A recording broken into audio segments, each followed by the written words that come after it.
आज गावामध्ये आपला संकल्प विकसित भारत अशा स्वरूपाचं अभियान घेऊन हा रथ आलेला आहे। या रथाच्या संदर्भातले आणि ह्या पोहोचवत असणाऱ्या काही गोष्टींच्या मधले प्रश्न त्याचे कोऑर्डिनेटर असणारे या रथ इथं गावात घेऊन येणारे काही अधिकारी आहेत, त्यांच्यासोबत आपण थोडंसं बोलूयात। फोटो झालेले आहेत तुमचे सगळ्यांचे, फोटो झाले असतील तर माझी विनंती आहे, कुणाकडे जायचं तुम्ही सांगा ग्रामसेवक साहेब, कुणाकडे जायचं? साहेब तुमचं नाव काय आहे? अजित वागरे।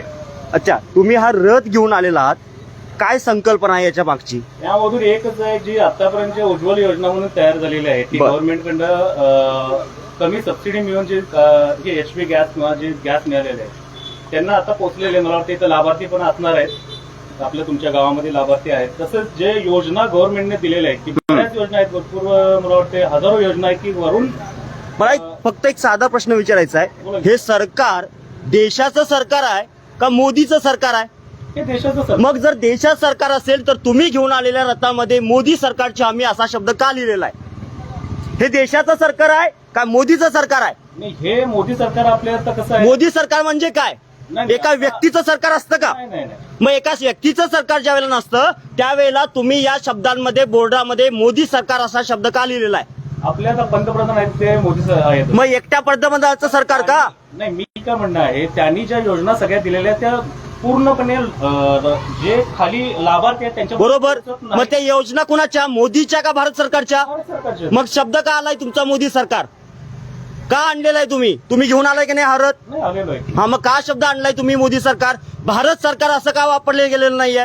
भारत सरकार आणि त्यासोबतच हा सेल्फीचा पॉइंट जो आहे त्या ठिकाणी भारत सरकारच्या अनुषंगाने असणाऱ्या कुठल्या गोष्टी आहेत? इथं तिरंगाच्या अनुषंगाने असताना तिरंगा नावाची गोष्ट नाहीये, भाजपच्या झेंड्यासारखे व्हिडिओ का दिसतायत? का दिसतायत ते? या इकडे या सर, या बघा, हात जरा बाजावला ताई, हे जे दिसतंय हा तिरंगा आहे, हा रंग तिरंग्याचा आहे का भाजपचा आहे? नाही, कलरचं काही इथं नाही आहे, कलरचं हे कशाच्या अनुषंगाने तुम्हाला हा कलर कुणी सुचवला?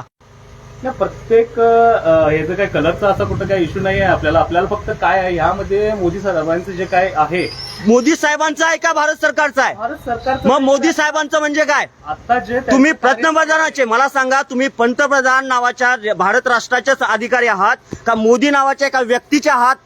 भारत सरकारचे। मग भारत सरकारचे असताना हे शब्द असे का लिहिलेत? त्याचं कारण मला पाहिजे, का लिहिलेले तुम्ही? आणि तुम्ही आमच्या गावात घेऊन आलाय ते आम्ही प्रश्न विचारणं आणि तुम्ही उत्तर देणं यासाठी बांधील आहात तुम्ही? बांधील आहे, त्याचं काय विषय नाही। हा, मग इथं भारत सरकारच्या ऐवजी मोदी सरकार का लिहिलेला आहे? या ठिकाणी भारताचा एक झेंडा दिसतोय का साथीनो तुम्हाला?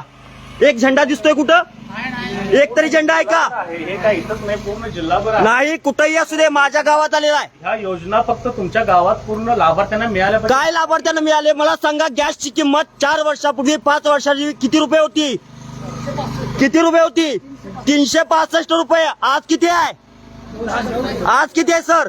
तुम्ही ही योजना घेऊन आलेला आहात का? आम्ही तुमच्या 400 रुपयाचा गॅस 1000 रुपये केलाय, हे सांगायचं कुणी? सांगा आमच्या गावाला, नाही, सांगा आमच्या गावाला। उज्ज्वल योजना म्हणून आहे, त्या योजना आपल्याला लाभार्थ्यांना ज्यांना जे गॅस वापरता येत नाही, आता पहिलं बरोबर आहे, त्या योजना मिळाल्या पाहिजे त्यासाठी। आबा मला सांगा, 400 रुपयाचा गॅस होता, 400 रुपयाचा गॅस आता 1000 रुपये झाला, आणि मग कुठल्या तोंडाने घेऊन आल्या ती? घाईला आली महागाई।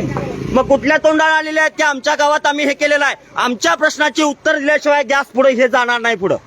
तुम्ही आम्हाला दिवसभर तुमच्या अधिकाऱ्यांना बोलवा, तुमच्या राज्याच्या अधिकाऱ्यांना बोलवा, तोपर्यंत आमच्या गावात रथ हलवायचा नाही। काय गावकऱ्यांनो, जोपर्यंत या प्रश्नांची उत्तरं देत नाहीत, 400 रुपयाचा गॅस हे 1000 रुपये करतात, आमच्या गावात येऊन सांगतात की आम्ही काय केलं, अशा एवढे गॅस दिलेत, जोपर्यंत हे सामणार नाही। अजून काय केलं तुम्ही? म्हटलात आरोग्याची योजना, काय केलं आरोग्याच्या बाबतीमध्ये? आपल्याला आता आभा कार्ड म्हणून आहे ते 2 लाखापर्यंत तुम्हाला, त्यामध्ये बरेच जे आजार आहेत ते त्यामध्ये तुम्हाला मोफत दिले जाणार आहेत। त्यानंतर जो आयुष्यमान कार्ड आहे त्यामध्ये 5 लाखापर्यंत तुम्हाला लाभ आहे, त्याचा आता भरपूर दिवस झाले। आता पण ही योजना पुन्हा कुणाची? गव्हर्नमेंट कुणाची? गव्हर्नमेंटची। मग का मोदी सरकार लिहित आहे? जोपर्यंत ते काढत नाही, त्याचं योग्य उत्तर देत नाही, तोपर्यंत ते तर लावायचं नाही। आमच्या गावात नवर पुढे जायचं नाही।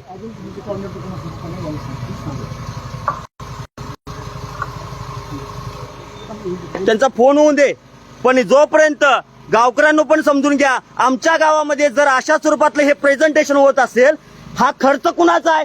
या एका स्क्रीनसाठी दिवसाला जवळजवळ 25,000 रुपये खर्च केला जातो. एक गाडी दिवसभर फिरवायची, त्या गाडीमध्ये असणारा ड्रायव्हर, त्याच्यासोबत असणारे अधिकारी, यांच्या खर्चाचं काय? हा सगळा खर्च कुणाच्या खिशातला आहे? आमच्या खिशातला आहे. मग आमच्या खिशातनं जर तुम्ही हे जाहिरातबाजी करत असाल, इथं मोदी सरकार लिहिलंय, इथं कुठल्याही स्वरूपामध्ये भारत सरकार लिहिलंय का? मग भारत सरकारची गोष्ट स्वतःच्या नावानं खपवायला त्याच्या का बापाची प्रॉपर्टी आहे का? हे समजून घ्यायचं. आमच्या गावात येणाऱ्या प्रत्येक या अधिकाऱ्यांना असे प्रश्न विचारून सोडून द्यायचा आहे. त्यांचा फोन लवकर संपू दे. आणि मला सांगा, मी जेवढं काही बोलतोय ते चुकीचं आहे का? 400 रुपयाचा गॅस ह्यो 1000 रुपयाला आम्हाला विकायला लागला आणि सांगायला लागला आम्ही 10 करोड लोकांना उज्ज्वला गॅस दिलं. कशासाठी दिलं? 600 रुपयानं 10 करोड लोकांचं किती रुपये झालं? एवढा पैसा सगळा गेला कुठं? घालवला कुठं? सर या इकडं, या इथं या, पुढे या. तुम्ही या शाळेच्या बाबतीमध्ये पण काहीतरी योजना लिहिल्यात. 20,000 शाळा महाराष्ट्रातल्या बंद करायला निघाले तुमचं सरकार. काय उत्तर द्याल? 20,000 शाळा बंद करायला लागल्यात महाराष्ट्रातली. ज्या शाळा या 10च्या आतल्या पटातल्या आहेत, त्या 20,000 शाळा बंद करायचं चाललंय. तुम्ही काय उत्तर द्याल अधिकारी म्हणून? बंद करायला लागले तर असं कुठं नाहीच आहे. नाही कुठं? नाही कुठं? सर काय मी मनाचं सांगायला लावले का? मला काय माहित नाही ऍक्च्युअली तुम्ही काय म्हणताय, कारण अहो सर, 20 पटातल्या आतल्या एकूण 20,000 शाळा महाराष्ट्रातल्या बंद करण्याचं चालू आहे. कसले अधिकारी आहात तुम्ही? अधिकारी असते नाही, अधिकारी माझ्याकडे हा कार्यक्रम. तुम्ही भाजपचा प्रचार करायला आलाय का? प्रचार नाही मग का लिहिलंय मोदी सरकार? या इकडे या जरा या महाराष्ट्राला लोकांना तुमचं तोंड पण दिसू दे आणि काम पण महाराष्ट्राचं दिसू दे. सरकारचं काम दिसू दे. दिलेलं नाही तुम्ही उत्तर. का लिहिलंय मोदी सरकार? नाही, त्यांचा आता ज्या योजना त्यांनी स्वतः तयार केल्या, त्यांनी कुणी बापाची प्रॉपर्टी? त्यांची प्रॉपर्टी. मग का आले मोदी सरकार? महाराष्ट्र सरकार का नाही? भारत सरकार का नाही? किती लोकांना घर मिळाले आमच्या गावातल्या? पक्की घर. लाभार्थी आहेत त्यांना लाभार्थ्यांना मिळालंच असेल असं काय नाही किंवा बरेच जर लाभार्थी तुमच्या इथे आहेत त्यांना मिळालेलंच असणार आहे. असं नाही की कुणाला मिळालेलंच नाही. मला तुम्ही ह्या प्रश्नाचं उत्तर दिल्याशिवाय गावानं गाडे नाही. हे काढायचं तरी तुम्ही समोर काढायचं. अधिकारी येतील, भूमिक येतील. बोलवा, अधिकाऱ्यांना बोलून घ्या. किती वेळात येतील तुमचे अधिकारी? आता फोन चालू आहे सर, मला बोलायला दिलं तर मी बोलेन. ठीक आहे, बोला. नाही, मी फोन चालू आहे म्हटलं, बोलवा लावले आपण. चालेल. आज माझ्या गावामध्ये या स्वरूपातला हा रथ आलाय. ज्या रथाचा खर्च माझ्या खिशातल्या, माझ्या गावच्या लोकांच्या खिशातनं जाणार आहे. आबा, हे इंजिन चालू आहे, डिझेल पटा लागलंय, कुणाच्या खिशातला आहे? सरकारच्या नाही, तुझ्या खिशातला आहे. तुझ्या खिशातलं पैसे जायला लागल्यात. हे बंद करा लगेचच. हे जाळायचं नाही सर, हे बंद करा. नाही स्क्रीन डाळायची. म्हणजे कसं काय त्याला तिथे बंद करा. काय चालू या स्वरूपातनं हा पैसा गोळा केला जातोय, आमच्या खिशातला काढला जातोय आणि भाजपचा प्रचार केला जातोय. मोदी सरकारची हमी म्हणून दाखवलं जात आहे. कसली हमी आहे? 400 रुपयाचा गॅस विकला जातोय 1000 रुपयांना आणि सांगितलं जातंय की आम्ही 10 करोड लोकांच्या पर्यंत गॅस पोहोचवलाय. हे सगळं थांबवलं पाहिजे. ज्या ज्या गावात हा रथ येतोय त्या त्या गावातल्या प्रत्येक अधिकाऱ्याला हा प्रश्न विचारला गेला पाहिजे. मी जोपर्यंत हे शब्दाचं योग्य उत्तर देत नाहीत तोपर्यंत हा गावातनं माझा रथ सोडणार नाही आहे, एवढे आश्वासन देतोय.